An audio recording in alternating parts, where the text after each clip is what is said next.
Hello dear friends. Today, I will show you how to quickly and easily share a Google Drive link on Telegram. A simple step-by-step guide. First, navigate to Google Drive and click on the 3 vertical dots next to the file you wish to send. Next, there is a share button that you need to press next to the plus icon with a person. We pressed. Here we can choose a person, if you want. Send to Google Drive, but we are sending to Telegram.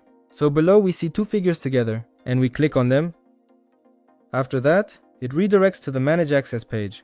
Next, you need to click on Restricted. Click on Restricted again, and then we will see a paperclip at the top right. Where can I copy this link? When we copy in link copy to clipboard, we see this message at the bottom. Next, we minimize our Google Drive and go directly to Telegram. In Telegram, we can choose any chat we desire, enter the chat, and easily send this link to share with others. By sending this link, we can also define a specific time, like tomorrow, the day after, or we can do it now. The link has been sent, access has been granted to the person. So, don't forget to subscribe to our channel, as I strive to create more content thanks to you. Thank you, friends.